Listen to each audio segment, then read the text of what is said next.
श्री स्वामी समर्थ. जय जय स्वामी समर्थ. पितृपक्षात सर्व पितृ अमावस्याला खूप महत्त्व आहे. पितृपक्षातील हा शेवटचा दिवस आहे. अनंत चतुर्थीपासून ते सर्व पितृ अमावस्यापर्यंत हा पितृ पंधरवाडा असतो.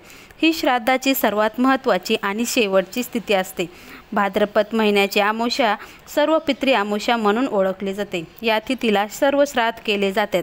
अमावस्याला मरण पावलेले किंवा ज्यांना मृत्यूतिथी माहीत नाही अशांनी ह्या सर्व पितृ अमावस्याला पितृश्राद्ध करावे. पितृपक्षात पितृश्राद्ध करता येत नाही. पितृदोष टाळण्यासाठी अमावस्याला श्राद्ध करायचे आवश्यक असते. पितृकाळात आपले पूर्वज हे पृथ्वीवर 15 दिवस येतात. त्यामुळे त्यांचे श्राद्ध आणि तर्पण केले जाते. सर्व पितृ अमावस्याला महालय अमावस्या असे म्हणूनही ओळखले जाते. या दिवशी पूर्वज पृथ्वीला निरोप देतात आणि आपल्या घरी हे निघून जातात असे म्हणतात. अमावस्या ही त्यांची खूप आवडती असते. म्हणून आपल्याला सर्व पितृ अमावस्या दिवशी काही उपाय हे करायचे असतात. अमावस्याला काही उपाय केले जातात. हे उपाय जर केले तर आपल्याला पितरांना मोक्ष आणि सद्गती मिळते. त्यामुळे अमावस्याला तुम्ही कुत्र्याला ही एक वस्तू नक्कीच खाऊ घाला. आपल्या आयुष्यात ज्या काही अडचणी असतात, कोणतेही काम पूर्ण होत नाही, वेळेवर लग्न न जमणे, मूलबाळ न होणे, घरात आर्थिक टंचाई, ह्या जर गोष्टी असेल तर समजायचं पितृदोष असतो. परंतु एखाद्या घरात जर पाहिलं तर त्यांचं घर सुखी आणि आनंदी असते. मुलांची प्रगती होत असते. आर्थिक टंचाई त्यांच्या घरात थोडीही जाणवत नाही. तर त्यावेळेस त्यांना पितरांचा आशीर्वाद राहतो असे म्हणतात. कुलदेवीचाही आशीर्वाद त्यांना असतो. त्यामुळे तुम्ही जर पाहिलं तर तुम्हाला जर काही अडीअडचणी असतील आणि त्या अडीअडचणी दूर करण्यासाठी ही शेवटची अमावस्या आहे. त्यामुळे ह्या शेवटच्या संधीचं तुम्ही सोनं नक्कीच करा. तर सर्व पितृ अमावस्याला आपल्या पितरांना निरोप देण्याचा तो दिवस असतो. तर काय करायचं, सकाळी लवकर उठून अंघोळ करायची. अंघोळीमध्ये आपल्याला गंगाजल आणि काळे तीळ टाकून अंघोळ करायची असते. जर तुमच्याकडं गंगाजल नसेल तर तुम्ही पाण्यात एकटक पाहायचं आणि ओम गंगे नमः, ओम हर हर गंगे नमः असं म्हणून त्या पाण्यात एकटक पाहायचं. असं केलं तर असं म्हणतात ते पाणी पण गंगेचं तीर्थ बनतं. आणि दुसरं त्यात काळे तीळ टाकायचे आणि ह्याने आपल्याला आंघोळ करायची. काळे तीळ हे पितरांना समर्पित आहेत म्हणून आंघोळ करताना आपल्याला काळे तीळ टाकायचे. आपल्याला आणखीन एक मंत्राचा जप करायचा आहे. तर दुसरा म्हणजे काय, गंगेचं यमुनेचं हा मंत्र आपल्याला जपायचा आहे.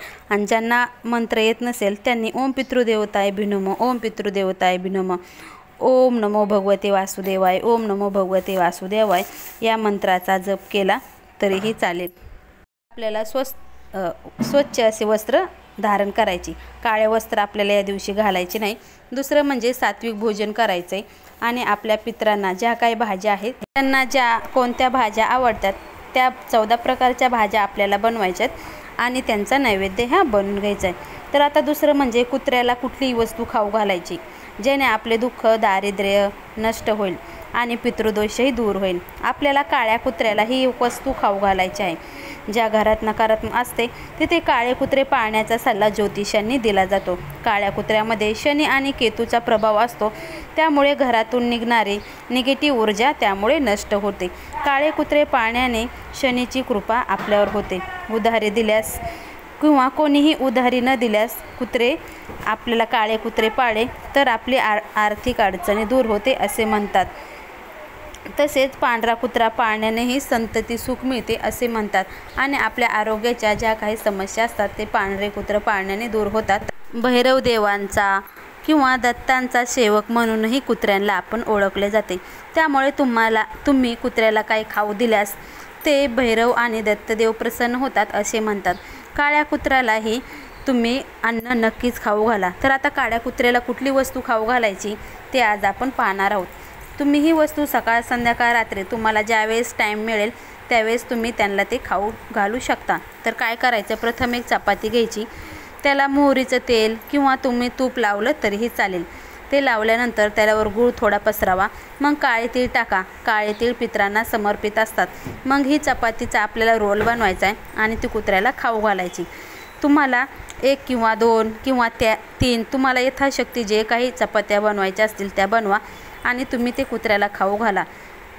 तर ह्या नैवेद्य कोण देऊ शकतं, म्हणजे हा उपाय कोण करू शकतं, तर घरातील कोणतेही व्यक्ती हा उपाय करू शकते, परंतु वडीलधाऱ्या किंवा ज्येष्ठाने हा उपाय केला तर योग्यच आहे. त्यामुळे तुम्हाला जर जमेल तर तुम्ही घरातील सर्वांनी मोठ्याने केला तरी चालेल.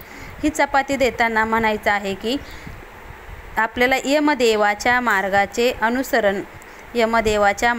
अनुसरण करणारे श्याम आणि जबल हे 2 कुत्रे आहेत. त्यांना मी अन्नाचा भाग देत आहे, त्यांनी तो ग्रहण करावा. नंतर पूर्वजांचे आपल्याला स्मरण करून ओम पितृदेवताय भ्यो नमः, ओम पितृदेवताभ्यो नमः या मंत्राचा जप करायचा आहे आणि आपल्या पूर्वजांना माफी मागायची. जर माझ्याकडून काही चूक झाली असेल तर मला माफ करा. घरातील लहान किंवा मोठ्या कुणीही जी काही चूक झाली असेल तर त्यांना क्षमा करा, असं आपल्याला पूर्वजांना म्हणायचं आहे. आणि तुमचा आशीर्वाद आमच्यावर असंच राहू द्या, असंही त्यांना म्हणायचं आहे. माझ्याकडून जर काही चूक झाली असेल तर मी तुमची सेवा नक्कीच करेन. तुमचा आशीर्वाद आमच्यावर असाच राहू द्या आपल्या पितरांना, असं म्हणून आपल्याला ते अन्न कुत्र्याला दान करायचं आहे. नंतर म्हणजे कावळ्यालाही तुम्ही या दिवशी भात तेल टाकून कावळ्यालाही नैवेद्य घालू शकता. असे म्हणतात की पूर्वज कावळ्याच्या रूपात आपल्या घरी येतात, त्यामुळे तुम्ही कावळ्यालाही अन्न घालायला विसरू नका.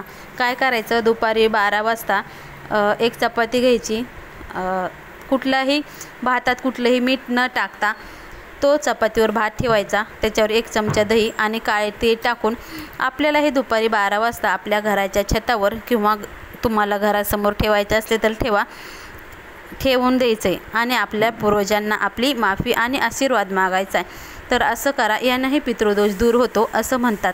तर ही शेवटची सर्व पितृ अमावस्या आहे, जेणेकरून आपल्याला पितृदोष घालवण्यासाठी आणि पितरांचा आशीर्वाद घेण्यासाठी खूप महत्त्वाची तिथी आहे. तर तुम्ही या तिथीचं सोनं नक्कीच करा. श्री स्वामी समर्थ. श्री गुरुदेव दत्त.